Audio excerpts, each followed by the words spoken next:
The idea that people with similar phenotypes are more genetically related and should be separated and grouped together is false. All non-African people descended from a single group of people that left Africa about 60,000 years ago. This includes the Melanesians, who are as related to sub-Saharan Africans as a European or an Asian person is. Even though they share the feature of dark skin with some sub-Saharan African groups, as they both evolved in hot climates. Melanesians also share the feature of blonde hair with many European people, though they are not closely related to Europeans and lack European ancestry. Upon seeing the Khoisans, who are indigenous to Central and South Africa and whose features counteract the concept of race as they have quote-unquote Asian eyes and lack melanin, instead of acknowledging the lack of a scientific basis that race holds, people will instead make up theories to fit that evidence within the confines of race, like the Khoisans being descended from Chinese people or the Chinese being descended from the Khoisans. Even though the Khoisans had inhabited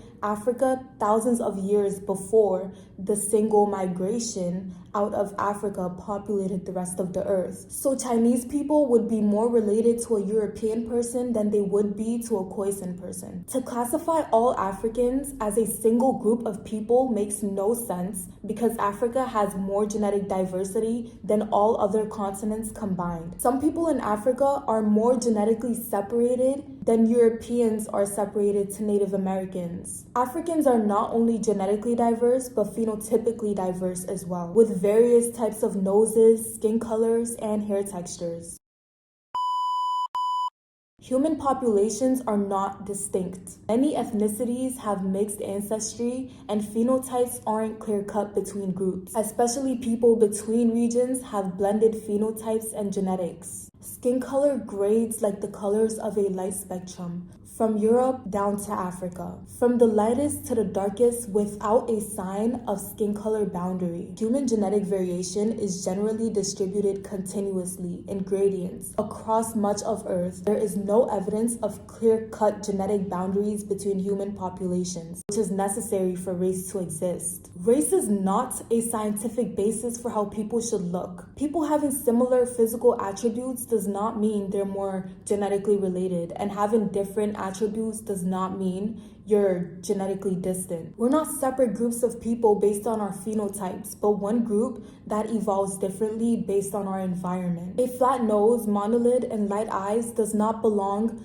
to African, Asian, or European people. They're not black, white, or Asian features, as all of those traits can be found outside of those races. Do Asians see less because their eyelids are smaller? Their eyes evolved like that because they lived with a lot of snow, which reflects a lot of sunlight in their eyes. These are people from Greenland. That's not even close to Asia. They are 100% European. Yet they have Asian eyes because they live in cold regions.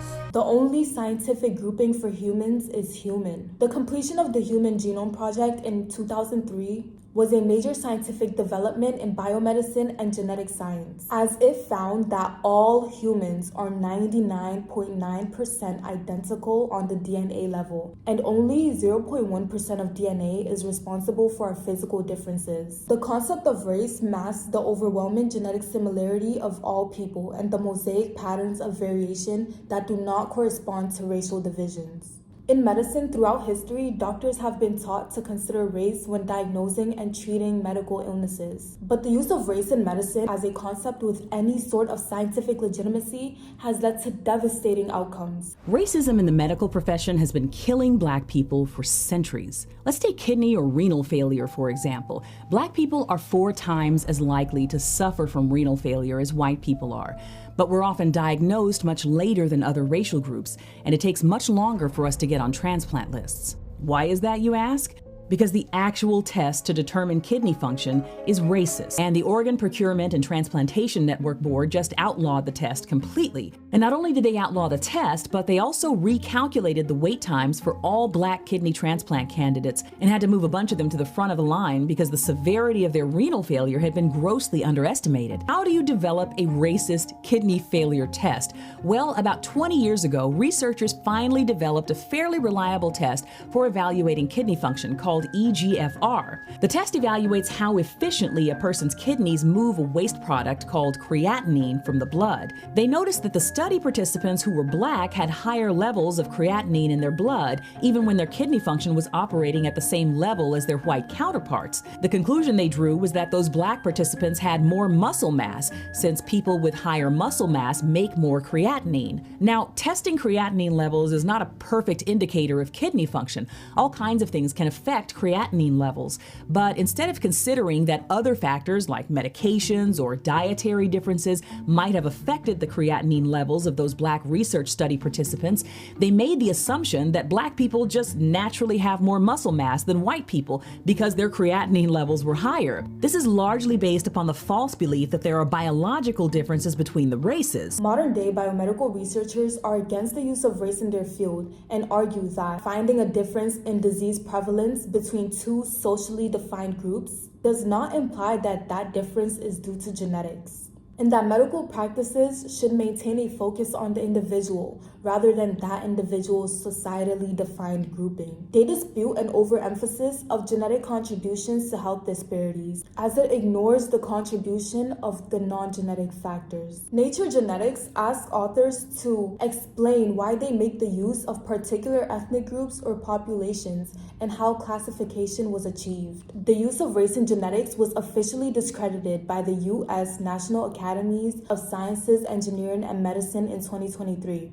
We all share 99.9% of our DNA, and this number does not vary by race or ethnicity. Through genetic testing, researchers often find that two people from different ethnic groups have more genetic similarity with each other than with people in their own ethnic group. Scientists don't need to test if their drugs or vaccines work on people of different ethnicities or races because we're all essentially the same person. And race has absolutely no scientific basis. Racism is separating people of certain features and applying negative judgments to them. Race is the foundation of racism. Race was created to justify the Atlantic slave trade and has changed multiple times throughout history to fit different political agendas. If you were of Mexican birth or ancestry in the United States in 1929, you were considered white. Then, the 1930 census changed that to non-white to limit immigration. Later, when the U.S. needed to increase its labor force during World War II, these people were switched back to white. The concept of race is essential when discussing racism, but is not a legitimate way to classify ourselves. It is essential to recognize this in order to denounce racism. To be clear, I'm not advocating for colorblindness, and for everyone to say that they do not see color and they don't see race, as regardless of whether what society believes is true or not, our society still has a rooted belief in the concept of race, and the judgments assigned to certain groups of people plays a heavy role in their livelihood. But it is very problematic that people do not believe these racist beliefs to be false. And it is very important to do so in order to uproot them. It is racist to classify people using race. Race should solely be acknowledged as the delusional basis that people use to create hierarchies and oppress people. There is no us and them. And this group of people is not separate from you and more violent and evil, etc. There is only one person. Further than that, ethnic groups are also a social construct. An ethnic group is a group of people that identify with each other based on societally constructed rules in order to distinguish themselves from other groups of people. The rules used to define ethnic groups differ, but can be ancestry, origin myth, homeland, folklore, dialect, physical appearance, etc. Through language shift, intermarriage, over time, groups often change from one ethnic group into another. Ethnic groups can be divided into subgroups, which over time, through isolation and endogamy, can become its own separate ethnic group. And separate ethnicities can merge into one ethnicity. But humans have always grouped together and identified themselves as different from other humans. Ethnic groups have arguably less ideas of separation and oppression as compared to race. And unlike race, ethnic groups aren't taught to be universal classifications, fixed and natural. The belief in the separation of humans is not only an illusion physically but behaviorally as well, with the concept of culture. One day I was in the airport and saw some flight attendants that were wearing clothes that really resembled traditional West African clothing, but they didn't look like any West African ethnic groups. So I was so curious as to what country they were from that I chased them across the airport just to ask them, and I found out that they were from Singapore. I was shook to find out that traditional clothes from Asia could be so similar to traditional clothes from West Africa. And this was the beginning of my reassessment of how different human cultures actually are. Your culture is not special. Half of the population subscribes to either Christianity or Islam. Both religions are classified as Abrahamic religions along with Judaism and have a lot of shared beliefs and values. Other religions like Buddhism, Hinduism, and Taoism have a lot of overlap in beliefs as well. You'll also find that a lot of folk religions also have a lot of the same practices with worshiping like trees or cows, along with ancestral worship, and Confucianism does not only belong to Asian cultures but is found in many cultures throughout the world. Even atheist societies still have many of the same beliefs that are found in religious societies. I used to think that my religion was misogynistic and homophobic because of our practice of Islam, until I found out that even though Vietnam is majority atheist, they still have a lot of misogynistic and homophobic beliefs. Thus, regardless of religion, humans still think the same. And the reason that these religions were so widely adopted in the first place is because that's the way that people already thought. The more I learn about different cultures, the more I realize how similar we are. When I went to visit my sister at her college, the Mexican dining hall was serving arroz con leche, and I was telling my Chinese friend how my culture has a very similar version of the dish, and she told me that hers does too. Cultures globally have versions of the same dishes, clothing, and hairstyles.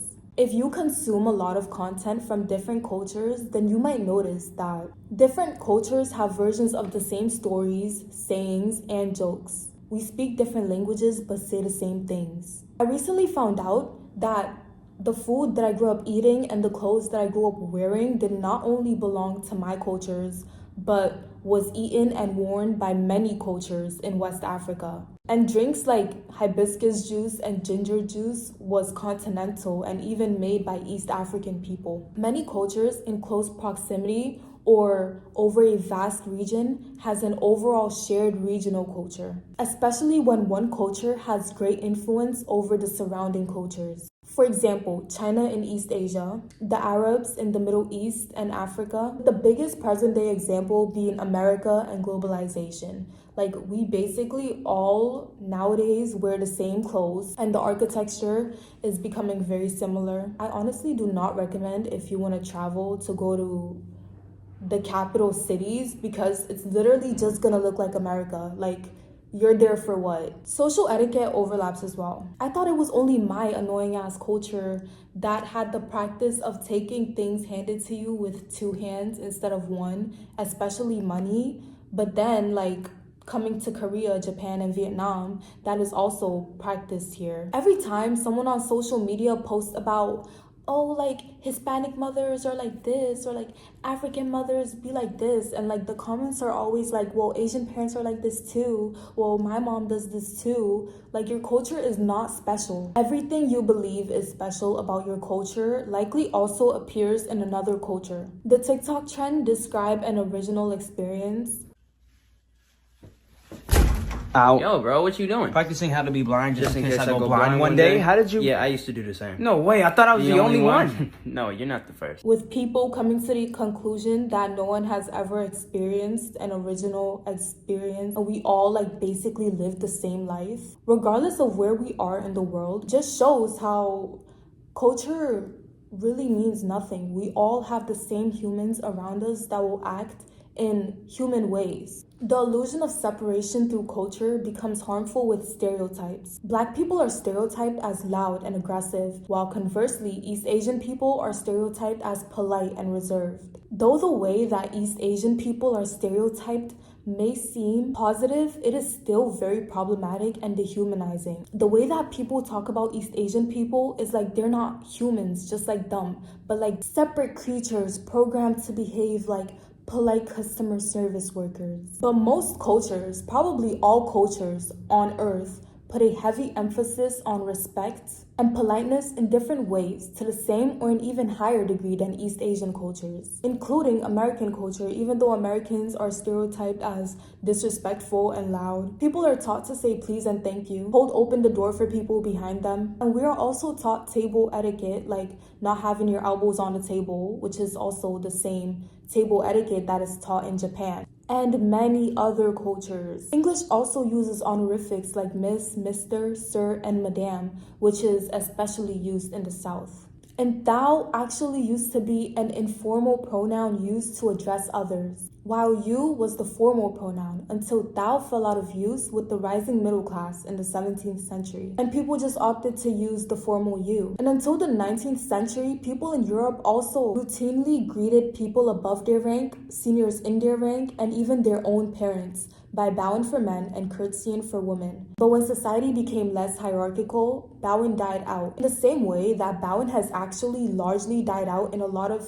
social situations in East Asian cultures and is continuing to die out. When I was in Korea, people weren't all quiet and reserved. They were loud as fuck in the trains, in the restaurants, and especially at night with all the drunk people outside. Some parts of the city is very dirty and stank with a lot of cockroaches, especially down the alleyways. Like, there would literally be like a Manhattan style looking ass street with like billboards and stuff, and like literally down one alley and it's like cockroaches and filth, just like any other city, because the same humans populate every city. You'll find just as many unreserved, loud, and rude people in Japan as you would in any other country. There are also many normalized rude behaviors in East Asian cultures. 外国人の人がしていた行動でマナー面で見たときにもうとっても感心させられた素敵っていう行動ってありますか？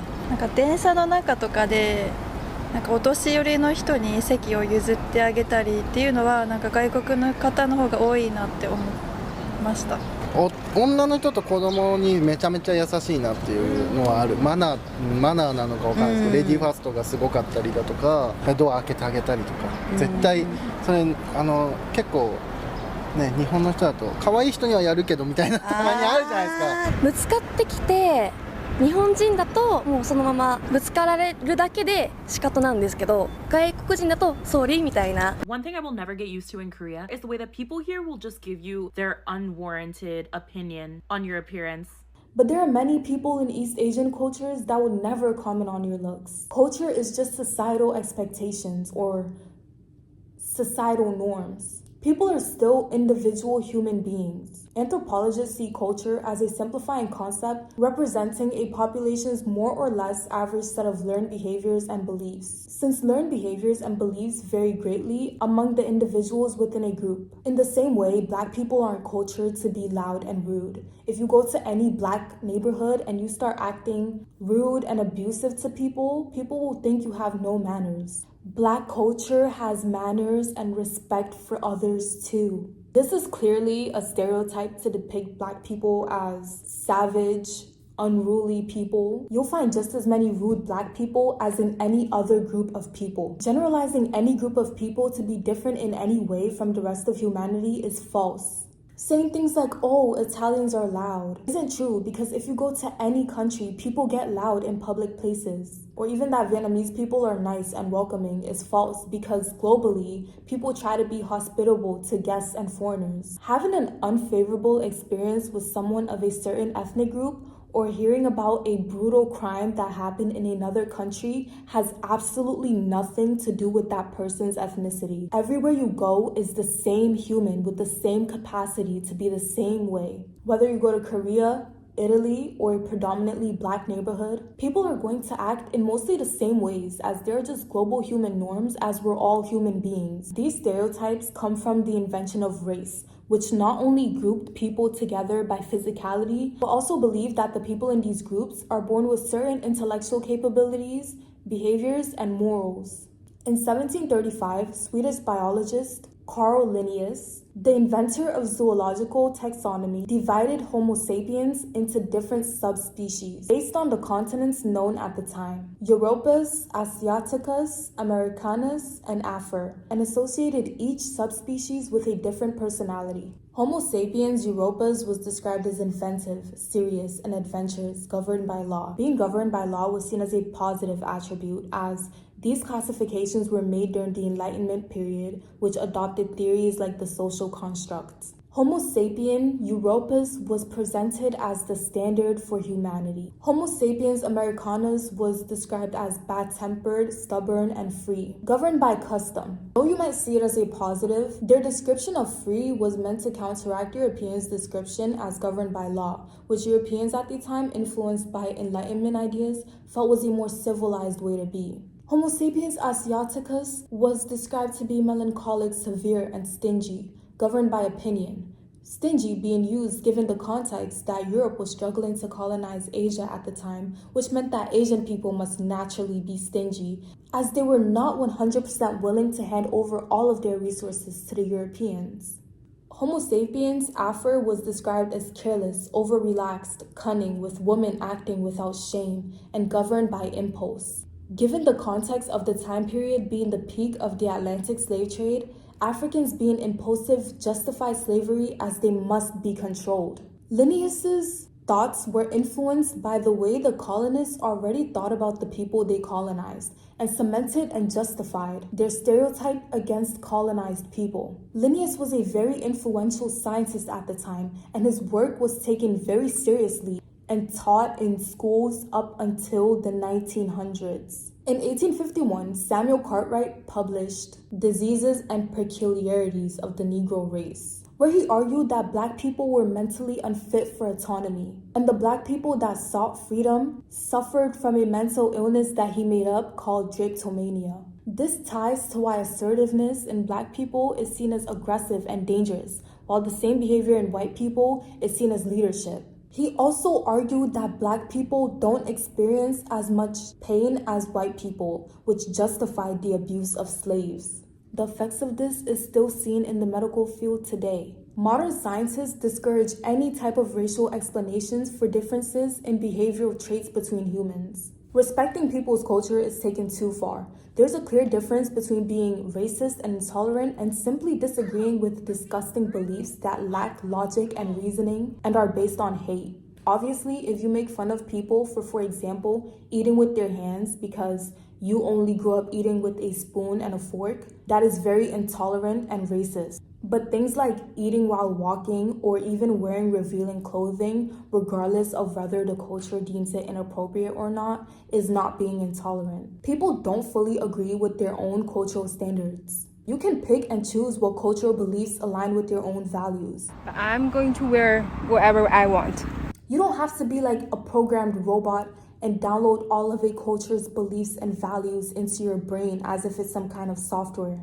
There's no need to follow social rules that come from misogyny and don't harm anyone else when they're broken. And you'll find that a lot of toxic beliefs in cultures are perpetrated mostly by the toxic people in those cultures. And you don't need to cater to judgmental toxic people. People also excuse racism in culture, saying things like, well, it's just in our culture to dislike dark skin. Just like we don't respect our own white supremacist beliefs in our culture, we don't have to respect those of another cultures. We have the capacity to think beyond our cultures, and so does everyone else. Is female infanticide, child marriage, and domestic abuse just cultural as well? The hateful and disgusting beliefs of any culture should be criticized, and it is everyone's business to criticize it if you're educated on it, because we're all one people. The illusion of separation is the grounds for which racism exists. Separation is needed in order to create a hierarchy, because if we're all the same, then we're all equal and we're all on the same level.